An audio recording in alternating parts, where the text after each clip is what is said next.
बिस्मिल्लाहिर्रहमानिर्रहीम। उम्मीद है आप तमाम स्टूडेंट खैरियत से होंगे।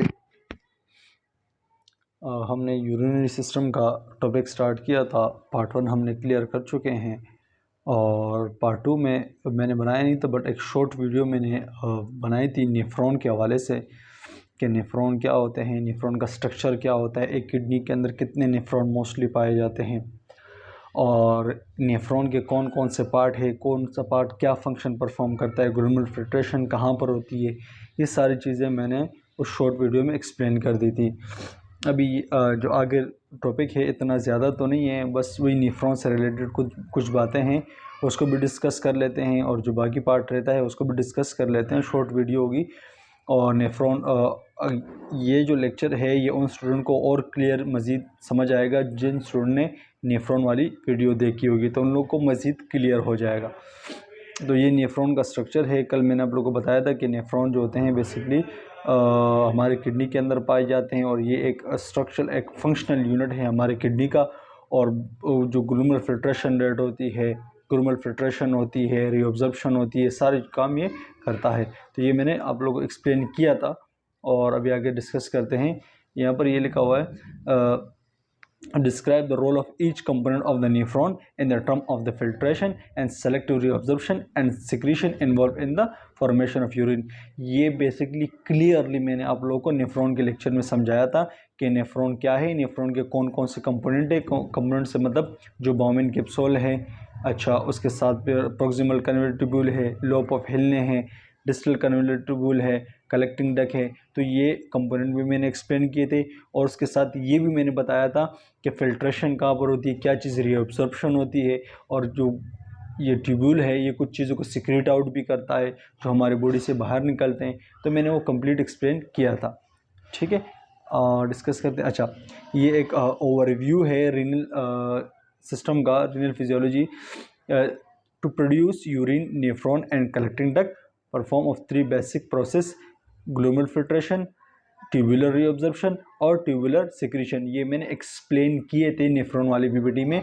नेफ्रॉनों का जो लेक्चर है शॉर्ट, उसमें मैंने एक्सप्लेन किए थे क्योंकि नेफ्रॉन जो है उसमें ग्लोमेरुलर फिल्ट्रेशन भी होती है, ग्लोमेरुलस के अंदर ग्लोमेरुलर फिल्ट्रेशन भी होती है, ट्यूबुलर सिक्रीशन भी होती है, ट्यूबुलर रीअब्जॉर्प्शन भी होती है। मैंने कहा कि जो प्रॉक्सिमल कन्वलेटेड ट्यूब्यूल है उसमें सबसे ज़्यादा रीअब्जॉर्प्शन होती है, जैसे ग्लूकोज हो गया, प्रोटीन हो गया, बहुत सारी ऐसी चीज़ें होती हैं जो वहाँ पर रीअब्जॉर्प्शन होती है। और हर जो ट्यूब है, जैसे प्रॉक्सिमल कन्वलेटेड ट्यूब्यूल है, फिर लोब ऑफ हिलने हैं, फिर डिस्टल कन्वलेटेड ट्यूब्यूल है, कलेक्टिंग डक्ट, तो ये मुख्तलिफ चीज़ों की रीअब्जॉर्प्शन करते हैं। वो मैंने उसके अंदर एक्सप्लेन किया है। ठीक है, अब यहाँ पर थोड़ा सा मज़ीद और उसके हवाले से डिस्कस किया गया है कि ग्लोमेरुलर फिल्ट्रेशन के हवाले से, ग्लोमेरुलर फिल्ट्रेशन क्या होती है। पहले तो ये जहन में रखना कि ग्लोमेरुलर फिल्ट्रेशन जो होती है ग्लोमेरुलस के अंदर होती है। ठीक है, और ग्लोमेरुलस क्या होता है वो मैंने एक्सप्लेन किया हुआ है।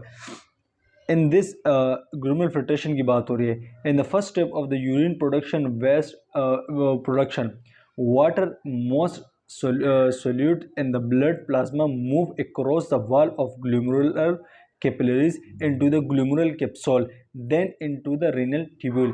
अभी ये क्या कह रहे हैं, ये कह रहे हैं ग्लोमेरुलर फिल्ट्रेशन में सबसे पहले फर्स्ट स्टेप जो होता है उसमें यूरिन की प्रोडक्शन होती है। फिर कहते हैं जब ये फिल्टर हो जाता है ना तो इसके अंदर कुछ वाटर और कुछ सल्यूट जो होते हैं वो ब्लड के अंदर जो सल्यूट, जैसे प्रोटीन हो गया, कैल्शियम हो गया और उसके साथ साथ प्रोटीन और बहुत सारी चीज़ें जो हमने डिस्कस की थी, तो वो इस ब्लड के अंदर सल्यूट होती है। जब ये फिल्ट्रेशन होती है तो उसके अंदर वाटर और ये सल्यूट जो ब्लड के अंदर है ये उस ग्लोमेरुलर जो कैपिलरीज होते हैं उसके ज़रिए फिर चले जाते हैं कहाँ पर, ग्लोमेरुलर कैप्सूल में, जो बाउमेन कैप्सूल, फिर उस बाउमेन कैप्सूल से प्रॉक्सिमल कन्वलेटेड ट्यूब्यूल में चले जाते हैं।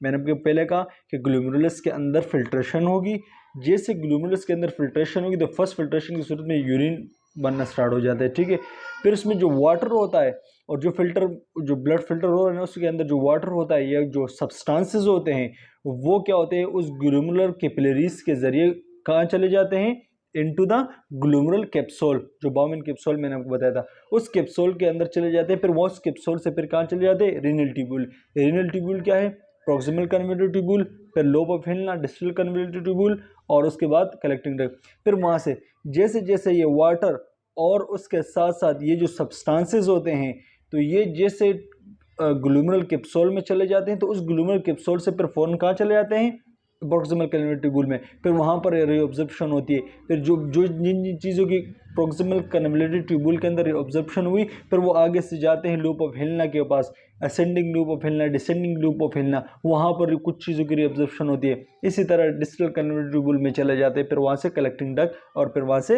एक्सक्रीट आउट होना शुरू हो जाते हैं। जो जो चीज़ें रीअब्जॉर्ब होती है वो रीअब्जॉर्ब हो जाती है और जो नहीं होती वो बाहर निकल जाती है। ठीक है, अभी यहाँ पर है ग्लूमेरुलर फिल्ट्रेशन रेंज की, ग्लूमेरुलर फिल्ट्रेशन जो रेंज है उसकी बात कर रही है कि 1 to 5 ml पर minute in a male and 105 ml पर मिनट इन फीमेल।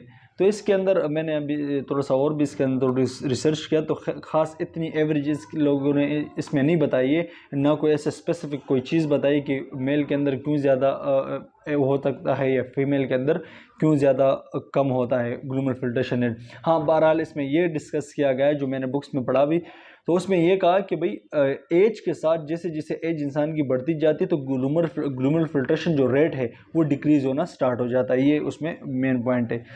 अभी यहाँ पर है कि ये कुछ हार्मोन्स होते हैं जैसे एंजियोटेंसिन 2 हो गया और ये ANP, ये जो हार्मोन्स होते हैं आर्टियल न्यूट्रियूरेटिक पेप्टाइड, ये कुछ हार्मोन होते हैं जो ग्लूमेरुलर फिल्ट्रेशन रेट को रेगुलेट करने में हेल्प करते हैं। अगर एग्जांपल मैं यहाँ पर मैं आपको ज़्यादा एक्सप्लेन तो नहीं करूँगा, बट हाँ एक थोड़ा सा समझा देता हूँ कि एंजियोटेंसिन 2 जो होता है बेसिकली एक ऐसा हार्मोन्स होता है एंजियोटेंसिन 2, इसका काम जो होता है ये बेसिकली हमारा जो ब्लड प्रेशर है और फ्लूइड बैलेंस है उसको रेगुलेट करता है। और किस तरह करता है, तो वेजो कंस्ट्रक्शन काज करता है, तो उसके ज़रिए उसको रेगुलेट करता है। मज़ीद जब एंजियोटेंसिन 1 एंजियोटेंसिन 2 इसकी पर मज़ीद काफ़ी बड़ी लंबी एक्सप्लेनेशन है, जैसे आप 3rd और 4th सेमेस्टर में जाएंगे तो वहाँ पर इसकी काफ़ी मज़ीद ऐसा ऐसा एक्सप्लेन किए गए इन चीज़ों को। ठीक है, तो MCQs पॉइंट ऑफ व्यू से बता दूं कि यहाँ पर आप लोगों ने ये जो एवरेज होती है ना 1 to 5 ml पर मिनट, तो ये एवरेज याद जहन में रखनी होती है। ठीक है, क्योंकि इससे MCQs आ सकता है। अभी ट्यूबुलर रीअब्जॉर्प्शन, ये भी हमने अच्छी तरीके से उसमें एक्सप्लेन किया हुआ है कि नेफ्रॉन वाली पीपीटी में कि ये जो प्रॉक्सिमल कन्वोल्यूटेड ट्यूबुल हो गया, लूप ऑफ हिलना हो गया, डिस्टल कन्वोल्यूटेड ट्यूबुल, ये मुख्तलिफ चीज़ों की रीअब्जॉर्प्शन करते हैं। हमने काफ़ी अच्छी तरीके से उसको डिस्कस किया था। अभी इसमें बताया कि as a filtrate fluid flow the renal tubule and through the collecting duct tubule cell reabsorb about 99% of water and many useful solute। ये कह रहे हैं कि भाई ये जो फिल्ट्रेट कहते हैं वो फ्लूइड जो फिल्टर हो गया ग्लूमेरुलस के अंदर, जब वो फिल्टर फ्लूइड वो जैसे रीनल ट्यूब्यूल के अंदर आता है तो वहाँ से क्या होता है, उसके अंदर कुछ कलेक्टिंग डक्ट्स मौजूद सेल्स होते हैं, उन चीज़ों को क्या कहते हैं, जो डक्ट होते हैं वहाँ से रीअब्जॉर्प्शन हो जाती है। जो जो यूज़फुल सोल्यूट है, जैसे जो जैसे प्रोटीन हो गया, सोडियम हो गया और इसके साथ और भी चीज़ें हो गई, ग्लूकोज वगैरह, तो मेन जो चीज़ें जो रीअब्जॉर्प्शन की होती है वो रीअब्जॉर्ब हो जाती है और 99% जो पानी होता है वो भी रीअब्जॉर्ब हो जाता है। अगर सारा पानी बाहर निकलना तो पेशेंट तो डिहाइड्रेट हो जाता है, हर इंसान डिहाइड्रेट होता, तो इससे ज़्यादा से ज़्यादा पानी जो होता है वापस बॉडी के अंदर चला जाता है और जो बाकी यूरिन के जरिए in the form of urine वो एक्सक्रीट आउट हो जाता है। तो ये पॉइंट आप लोगों ने जहन में रखना है कि जैसे जो फिल्टर्ड फ्लूइड है जैसे रीनल ट्यूब्यूल के अंदर आ जाता है तो वहाँ से मोस्टली इसकी रीअब्जॉर्प्शन हो जाती है। मेन जो सब्सटेंसेस होती है, जो यूजफुल सब्सटेंसेस होती है वो रीअब्जॉर्ब हो जाती है, वाटर भी रीअब्जॉर्ब हो जाता है और बाकी जो होते हैं कलेक्टिंग डक्ट से पेल्विस से यूरेटर से ब्लडर से यूरेटर के जरिए बाहर हो जाता है। ठीक है, अच्छा, the water and solute return to the blood as a flow through the peritubular capillaries and vasa recta. अभी मैंने आपको कहा कि अभी ये जो ट्यूब्यूल के अंदर ये फिल्टर्ड फ्लूइड तो रीअब्जॉर्ब कैसे ब्लड के अंदर वापस बॉडी के अंदर कैसे जाता है, तो उस ट्यूब्यूल से फिर क्या कहते हैं पेरीट्यूबुलर कैपिलरीज होती है, तो उन कैपिलरीज के थ्रू ये जो फिल्टर्ड फ्लूइड है इनमें जो खास तौर पर खास सब्सटेंस वो दोबारा से ब्लड के अंदर चले जाते हैं और वाटर जो होता है वो भी दोबारा से ब्लड के अंदर चला जाता है। और जो वेस्ट होते हैं, वेस्ट मिसाल के तौर पर क्रिएटिनिन हो गया, यूरिया हो गया और इसके साथ क्रिएटिनिन, यूरिया और इनसे जो वेस्ट प्रोडक्ट है वो और कुछ पानी आपस में मिलकर फिर बॉडी से एक्सक्रीट आउट होते हैं। अभी ट्यूबुलर सिक्रीशन के हवाले से बात करते हैं तो मैंने वो भी एक्सप्लेन किया है। As a fluid flow along the renal tubule and through the collecting duct. The tubule and duct cell are secrete other materials such as waste drugs and the excesses ions into the fluid. मैंने आपको ये tubular जो है, ये जो proximal कन्वर्टिबुल loop है, फिल्ना distal कन्वर्टिबुल ये, तो ये क्या कहते हैं, मुख्तलिफ चीज़ों को सिक्रीशन भी करते हैं, और वो सिक्रीशन में वेस्ट ड्रग्स वगैरह होते हैं, आयंस वगैरह होते हैं, वेस्ट प्रोडक्ट होते हैं, और वो वेस्ट जैसे वो सिक्रीशन करते हैं, तो वो सिक्रीशन जो होते हैं वो इस कलेक्टिंग डक्ट के ज़रिए पेल्विस के ज़रिए यूरेटर्स, ब्लडर और फिर यूरेथ्रा के ज़रिए बाहर चला जाता है। ठीक है, अभी यूरेटर्स की बात करते हैं, तो यूरेटर्स क्या होते हैं। यूरेटर्स की अगर हम साइज़ की बात करते हैं, तो ये 25 से लेकर 30 सेंटीमीटर तक इसकी जो लेंथ होती है, लॉन्ग होता है, या 10 से 12 इंच की बात कर लें। ये यूरेटर्स होते क्या हैं, with thick wall and narrow tubes that vary in a diameter in from of 1 millimetre to the 10 millimetre along there is the course between the renal pelvis and the urinary bladder like a kidney।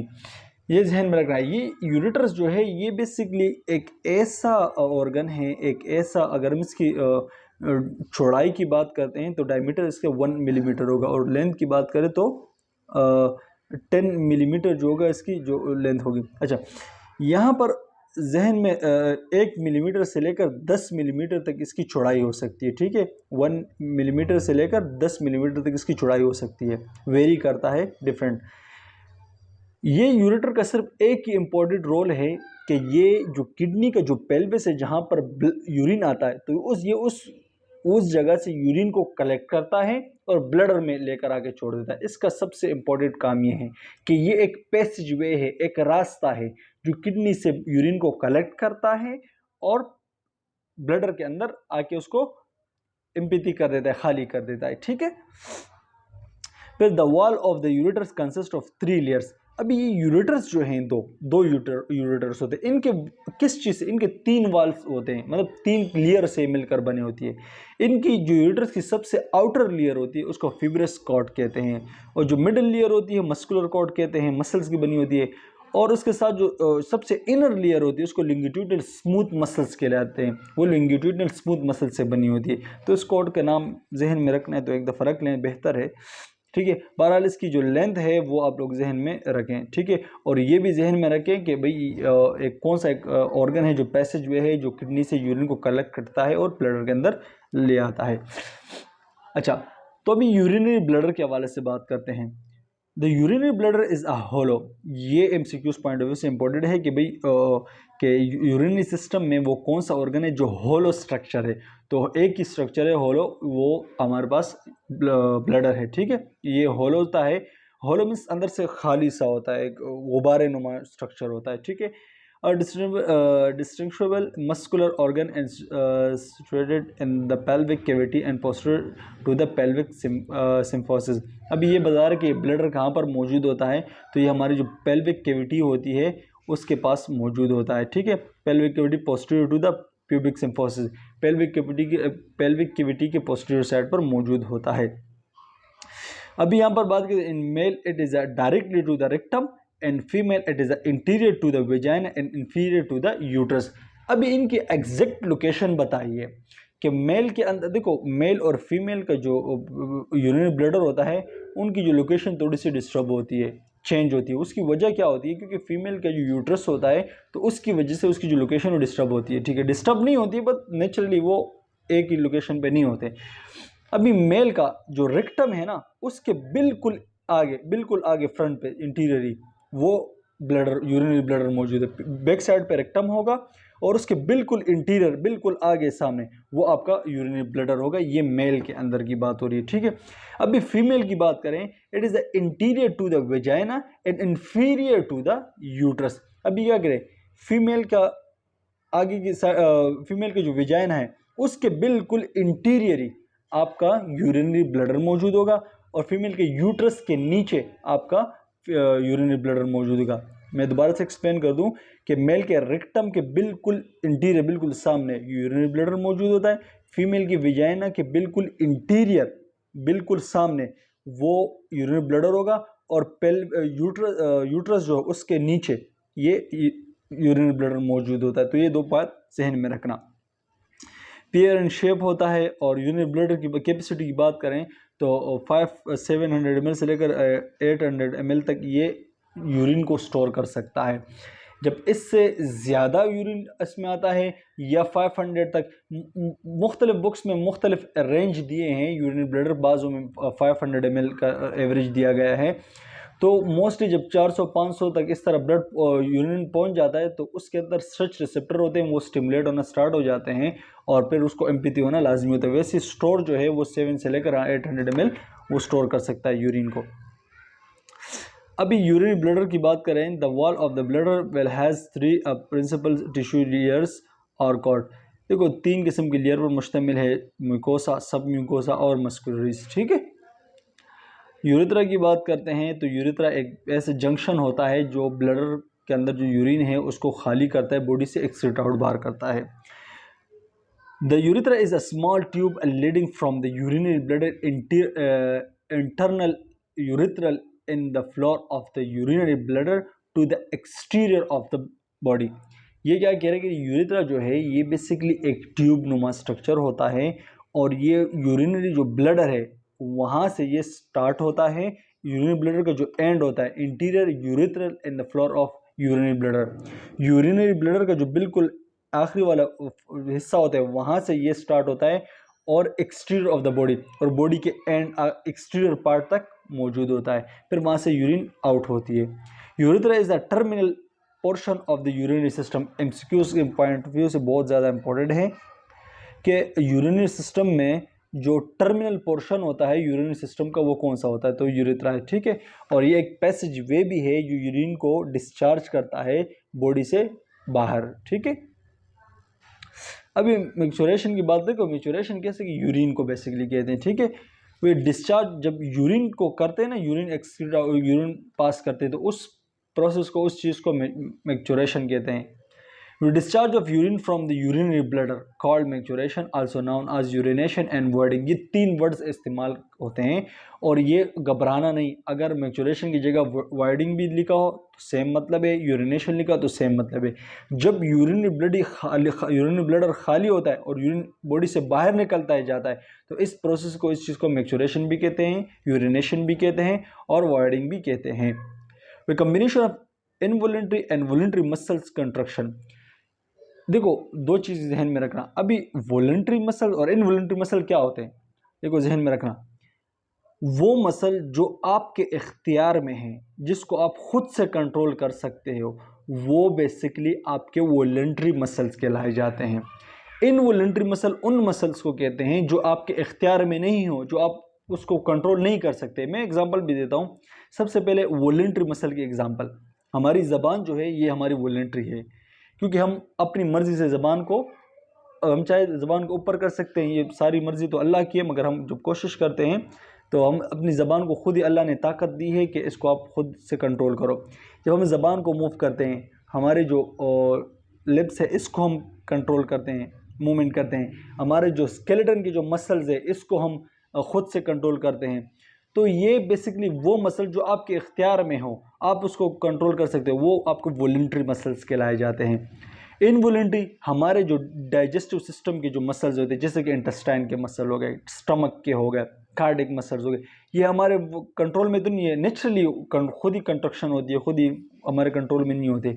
तो ये कहते हैं ये maturation का जो process होता है ना, तो इसमें वॉलंटरी और इनवॉलंटरी दोनों मसल की कंट्रक्शन होती है, दोनों मसल इन्वॉल्व होते हैं, तो उसके ज़रिए यूरिनेशन हो जाती है। When the volume of the urine exceeds in 200 to 400 ml and receptor and transmit an impulse into the spinal cord। अभी कह रहे कि जब यूरिनरी ब्लैडर के अंदर यूरिन भर जाए, 200 ml से लेकर 400 ml तक ब्लड भर जाए ना यूरिन का ब्लैडर के अंदर, तो फिर इस ब्लैडर के ऊपर जो स्ट्रेच रिसेप्टर्स होते हैं वो स्टिमुलेट हो जाते हैं। वो फिर इम्पल्सिस कहाँ जाते हैं, हमारे स्पाइनल कॉर्ड में इम्पल्सिस जाते हैं। वो रिसेप्टर क्या करते हैं, वो ट्रांसमिट करते हैं इस इम्पल्सिस को स्पाइनल कॉर्ड में। स्पाइनल कॉर्ड में एक पोर्शन होता है जो क्या करता है, वो बेसिकली रिस्पॉन्स करता है। उसके मैं ये लाइन समझा कर आपको बताता हूँ। Way impulses and propagate to the micturition center in the sacral spinal cord segment S2 and S3।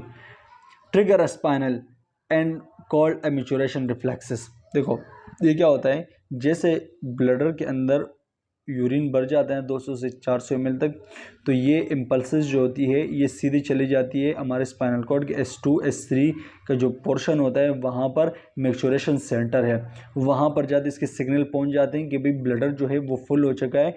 तो उसके नतीजे में क्या होता है, रिफ्लेक्स ट्रिगर हो जाती है, और वो रिफ्लेक्स आती है जो ब्लडर है उसके स्ट्रेच रिसेप्टर जो होते हैं उसको स्टिमुलेट कर देती है। जैसे वो रिसेप्टर आके स्ट्रेच के ब्लडर के जो रिसेप्टर है उसको, ब्लडर के ऊपर जो स्ट्रेच रिसेप्टर है उसको स्टिमुलेट कर देती है। जैसे वो स्टिमुलेट हो जाता है तो ब्लडर के जो मसल्स होते हैं वो स्ट्रेच होना स्टार्ट हो जाते हैं। जैसे वो स्ट्रेच होना स्टार्ट हो जाते हैं तो एकदम क्या हो जाती है, यूरिन एक्सक्रीट आउट होना शुरू हो जाता है। ठीक है, तो यहाँ तक हमारा ये यूरिन सिस्टम का जो टॉपिक है वो क्लियर हो गया, और इंशाल्लाह मुझे उम्मीद है कि आप लोगों को समझा भी गया हो। कोई क्वेरी वगैरह तो आप टेक्स्ट कर सकते हैं, और इंशाल्लाह इसके बाद नेक्स्ट यूनिट का हम स्टार्ट करेंगे। और best of luck, thank you, Allah हाफिज़।